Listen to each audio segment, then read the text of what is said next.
এই ঘটনা বোধহয় নজিরবিহীন যে যেদিনকে আপনি একটা দলে আপনারা যোগ দিয়েছেন তার ২ ঘন্টার মধ্যে আপনারা প্রার্থী হিসাবে আপনাদের নাম ঘোষণা হয়েছে। ভারতবর্ষের রাজনীতি আপনি করেছেন, এটা তো নিঃসন্দেহে একটা বড় বিষয় আপনাদের কাছে, একটা বড় উপহার। See it is very simple. আমি 10 জুনে রেজিগনেশন দিয়েছি, ঠিক আছে? আর আমি জয়েন করেছি 3 দিন আগে। সো আপনারা শুনেছেন যে এই 1 মাসের মধ্যে আমি কিছু দাবি রেখেছি বা কোনো প্রশ্ন তুলেছি বা কাউকে ফোন করে বলেছি যে আমাকে কি দিচ্ছেন কি না। So I am a very patient person. যখন একটা দলে পা রাখি সেই দলের প্রতি যে আনুগত্যতা থাকে সেটার মধ্যে আমি কোনোদিন কম্প্রোমাইজ করি না। মমতা বন্দ্যোপাধ্যায়ের আপনি অত্যন্ত বিশ্বস্ত একজন কোট আনকোট সৈনিক ছিলেন। আমরা দেখেছি যে অনেক ক্ষেত্রে বাইরে কোনো কর্মসূচি আপনাকে পাঠাতো, মানে সেই জায়গাটা ভেঙে গেল কেন? সেই জায়গাটা কেন ভেঙে গেল সেটার বিভিন্ন কারণ রয়েছে, কিছু রাজনৈতিক, কিছু ব্যক্তিগত। 4th মে পরে যে পরিস্থিতিটা তৈরি হয়েছে বেঙ্গলে বা আসামে, ফ্যাকশন অনেকই আছে তৃণমূল কংগ্রেসে, আপনারা দেখতে পাচ্ছেন। আমি কারোর নাম নিতে চাইনি। কালীঘাট এগেনস্ট কালীঘাট লোকসভা, এটা কেউ অস্বীকার করতে পারবে না যে যখনই আমি প্রত্যেক ফ্যাকশনের মন্তব্যগুলো শুনেছি, ওদের মধ্যে একটা কনসেনসাস আছে, মানে সবার একমত যে তৃণমূল কংগ্রেসের যখন সরকার পশ্চিমবঙ্গতে ছিল, কারাপশন ওয়াজ র্যাম্পেন্ট। আসলে বোধহয় আপনারা দিল্লিতে থাকতেন বলে এখানে যে এই করাপশন খুব একটা খোঁজ রাখতে পারতেন না আর কি, তৃণমূলের যে এত করাপশন। আপনি তো দুটো টার্মে। ইট is very simple, it is a fact যে আমি আসামে কাজ করেছি, ত্রিপুরাতে কাজ করেছি, গোয়াতে কাজ করেছি।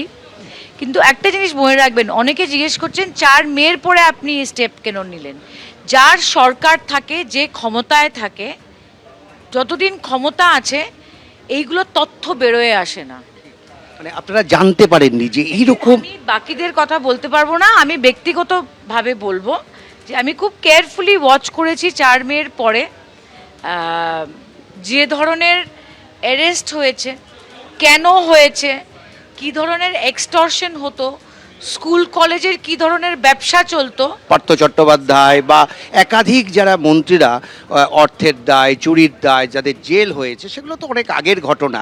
সেইগুলো আপনারা ঠিক। বাবুর যখন কেসটা হলো বা রেড হলো, তখন তৃণমূল কংগ্রেস থেকে ওনাকে সাসপেন্ড বা এক্সপেল করা হয়েছিল, আর বলা হয়েছিল যে আমরা এটাতে জড়িত না, পার্থবাবু জানেন, ঠিক আছে?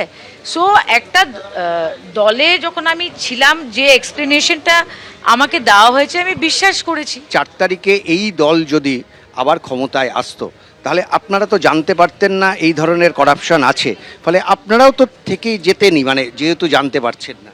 সি বাট অবভিয়াস, আমি নিজেকে বুঝাতে পারছি না যে একজন ভয়েস রেকর্ডিং দিবে না কেন, সুমিত রায়কে পাওয়া যাচ্ছে না কেন, এগুলো তো সব 4 তারিখের পরের ইনসিডেন্ট বলছি তো। সো আমারও তো একটা বিবেক আছে। আসামের রাজনীতি এখনও আপনার বাবার নামে অনেকটা হয়, তারপরে আপনি তৃণমূল করেছেন, এখন বিজেপি। এই 3টে দলের মধ্যে আপনার সবচাইতে কাকে ভাল লাগে? See it is very simple, যে কংগ্রেস দলটা আমি করেছি এবং সন্তোষ মন্দে প্রয়াত নেতা করেছেন, সেই কংগ্রেস দল আর নেই। আমি মমতা বন্দ্যোপাধ্যায়কে দেখে তৃণমূলে এসেছি। I am on record saying that. হাওয়াই চটি, সুতির শাড়ি, কালীঘাটের একটা রুম। 4 তারিখের পরে হেলিকপ্টার থেকে প্লেন থেকে কি।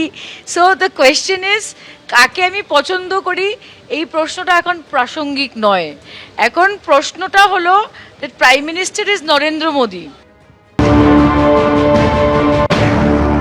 কিছু খুব ভালো হয়েছে। এখন আমি খালি একটাই প্লিজ উপদেশ দেব যে এত এত তাড়াতাড়ি বোধোদয় যখন হলো রেজাল্টের পরে, তখন আপনি বিজেপিতে থেকে থেকে আসুন। আপনারও আসামে, আপনি তো আসামে থাকছেন, আসামেও তত তাড়াতাড়ি আপনার বোধোদয় হবে আশা করি। এবিপি আনন্দ, এগিয়ে থাকে, এগিয়ে রাখে।